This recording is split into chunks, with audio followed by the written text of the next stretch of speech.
Du hast kein Atelier? Das macht nichts, denn meine Antwort ist heute ein Backblech. Denn vielleicht fehlt dir gar nicht der Platz zum Malen. Vielleicht ist das Malen einfach zu groß geworden. Also zu viel Material, zu viel Vorbereitung und ja, zu viel Zeit, die du ja angeblich dafür brauchst. Und deshalb fängst du gar nicht erst an. Ich habe heute nur das mitgebracht, was auf diesem Backblech passt.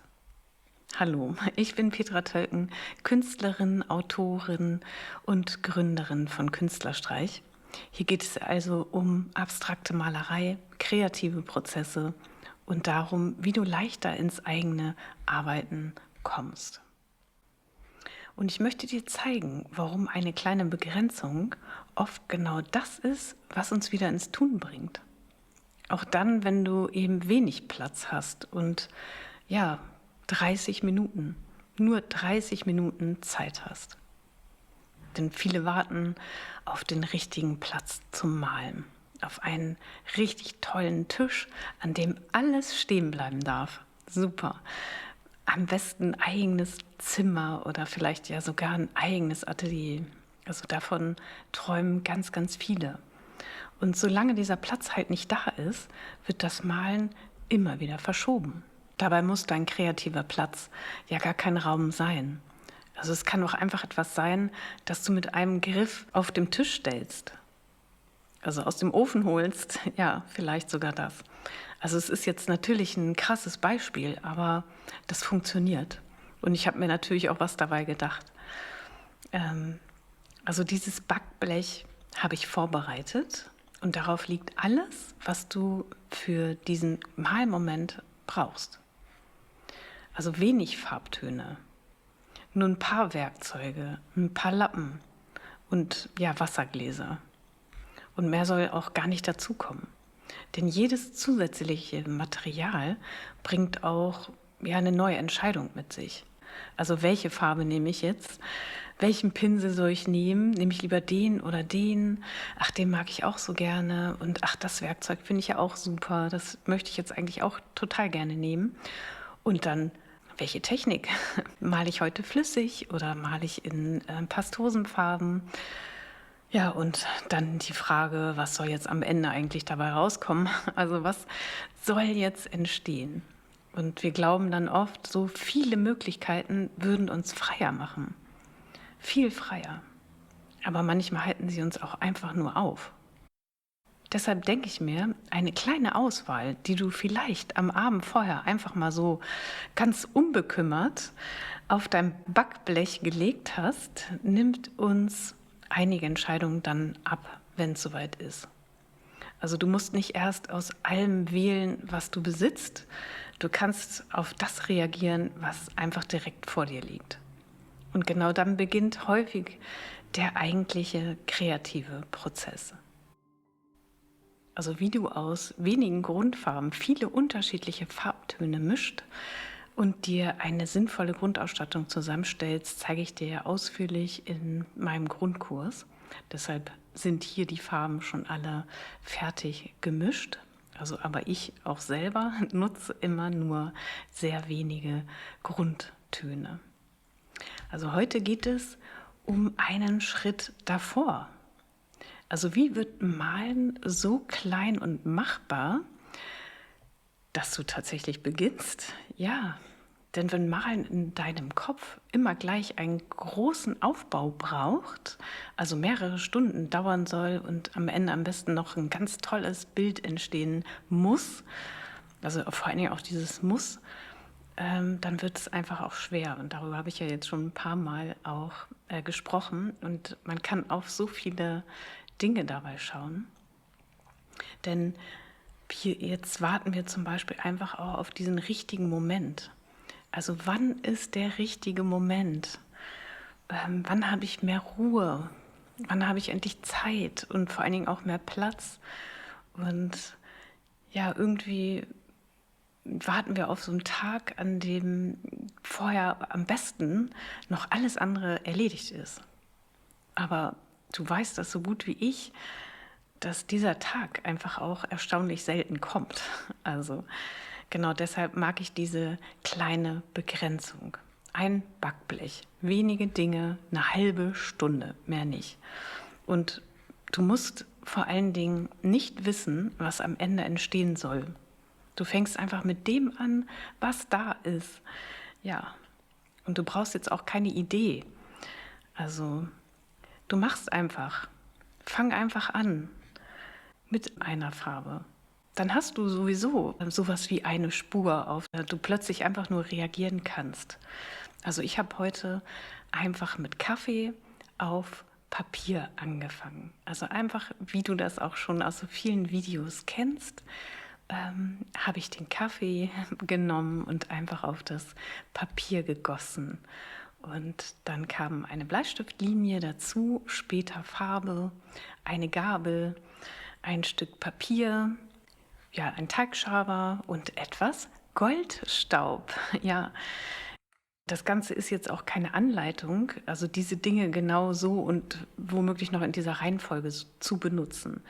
Also ich zeige dir nur, dass der Anfang nicht kompliziert sein muss. Du brauchst nicht irgendein besonderes Künstlerwerkzeug. Du kannst mit dem arbeiten, was bereits da ist. Und du kannst dich, wenn überhaupt, fragen, was kann ich damit jetzt machen? Kann ich damit vielleicht eine Linie setzen oder kann ich etwas damit auftragen auf das Papier oder die Leinwand oder verschieben, etwas wieder wegnehmen? Also diese Fragen bringen dich oft weiter als die Suche nach dem perfekten Material oder Moment. Und genauso können wir auch auf die Zeit schauen.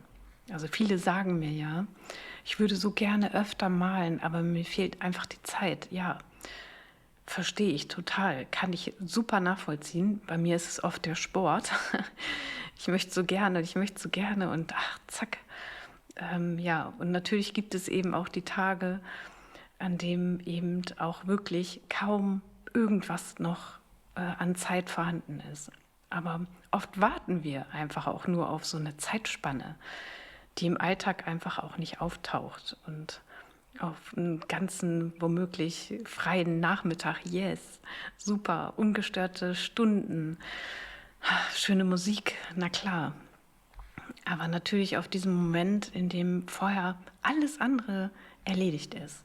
Nur dieser Moment kommt selten. Und so wird das Malen einfach wieder verschoben. Schade. Ja, und du gehst abends ins Bett, wieder nicht. Ja, dann kommt das andere Programm, das kennst du, das habe ich erwähnt in dem anderen Video. Also dabei können wir halt auch nur 30 Minuten malen und damit etwas verändern und dann eben auch beruhigt und fröhlich und guter Dinge ins Bett gehen. Also in diesen 30 Minuten muss kein fertiges Bild entstehen. Nimm den Druck daraus, falls das bei dir die Sorge ist. Du kannst einfach eine Fläche beginnen, du kannst Farbe ausprobieren, irgendwas verändern und wieder wegnehmen und das Bild anschließend einfach wieder zur Seite legen oder auf das Backblech legen und schieb es einfach wieder in den Ofen. Also der Wert dieser halben Stunde liegt nicht nur in einem sichtbaren Ergebnis. Für einen Moment beschäftigt sich dein Kopf mit Farben, Linien, Flächen und dem, was gerade auf dem Papier passiert. Die anderen Gedanken rücken einfach etwas in den Hintergrund.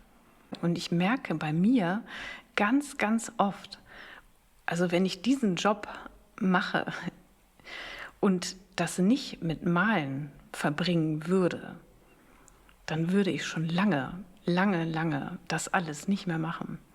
Also ich merke das ganz oft, dass ich danach ruhiger bin, sortierter bin und viel näher an dem, was mir wirklich wichtig ist. Bei mir kommt das glücklicherweise zusammen, ja. Also manchmal gehe ich mit einer ganz anderen Energie zurück in meinen Alltag. Und dafür brauche ich nicht immer mehrere Stunden, nein. Aber diese 30 Minuten müssen einfach erreichbar sein. Also wenn ich davon erst 20 Minuten mit Suchen, Aufbauen und Entscheidungen verbringe, fange ich wahrscheinlich gar nicht erst an. Und genau hier hilft diese vorbereitete kleine Mahlstation.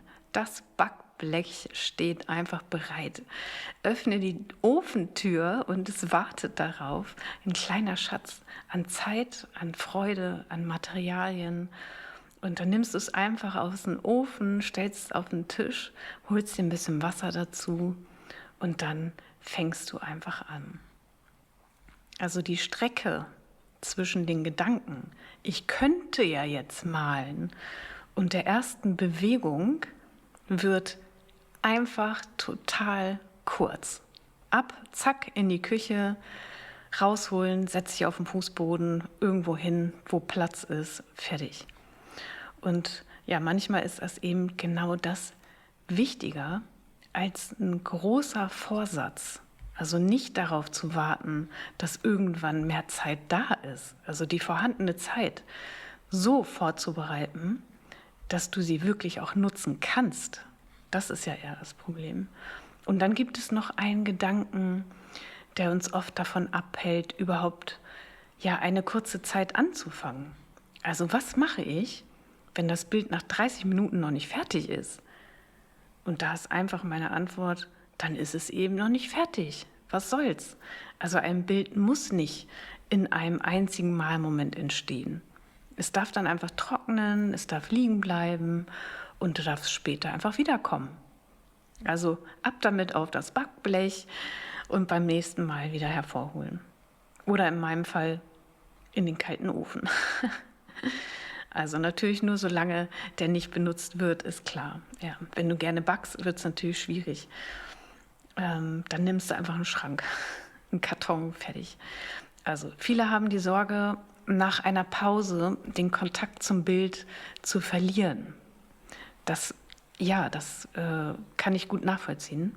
Also wie finde ich wieder ins Bild hinein? Auch dazu habe ich ja einige Videos. Weiß ich dann noch, was ich überhaupt vorhatte, wenn du was vorhattest? Also kann ich an diese Stimmung anknüpfen, in der ich begonnen habe? Aber vielleicht musst du das ja auch gar nicht. Wenn du das Bild später wieder hervorholst, begegnest du ihm neu. Du schaust auf das, was tatsächlich da ist. Also nicht nur auf das, was du ursprünglich vorhattest, wenn du was vorhattest. Mit etwas Abstand fällt dir dann auch manches anders auf. Also eine Stelle, die vorher nebensächlich war, wird plötzlich interessant.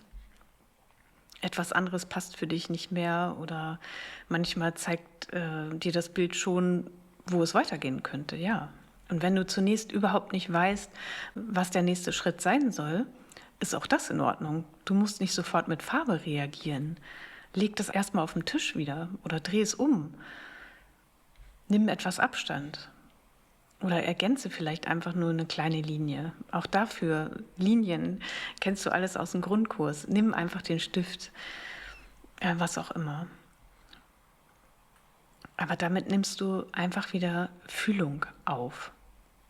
Und ein unfertiges Bild ist kein liegen gebliebenes Problem. Mach dich davon frei. Es wartet einfach nur auf eine weitere Begegnung.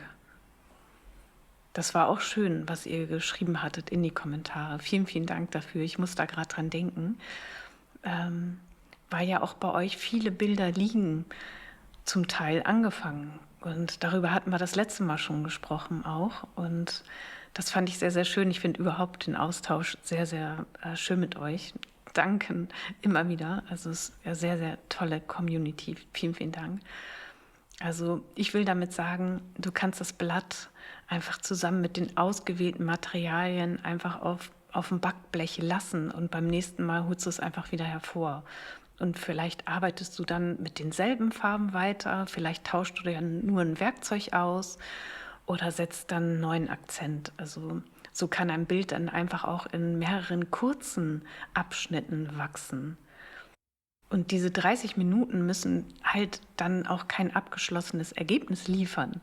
Sie halten ja einfach etwas in Bewegung, den Kontakt zum Bild, zu dir und die Freude am Material.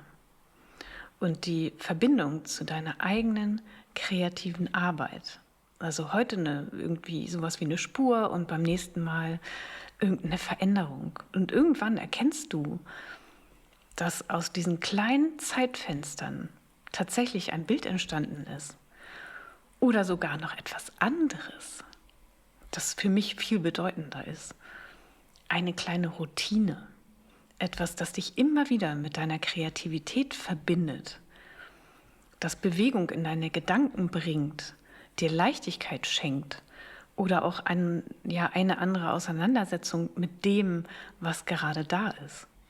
Also es muss nicht jedes Mal etwas Besonderes entstehen. Manchmal reicht es schon, dass du dir einfach die Zeit genommen hast, dass deine Hände etwas tun, dass sich dein Blick verändert und dass du für einen Moment aus den Gewohnheiten herauskommst. Vielleicht wird aus der halben Stunde irgendwann etwas, worauf du dich freust. Vielleicht wird dein Backofen der liebste Ort. Ja, wer weiß. Also einfach, weil diese Zeit dir gehört.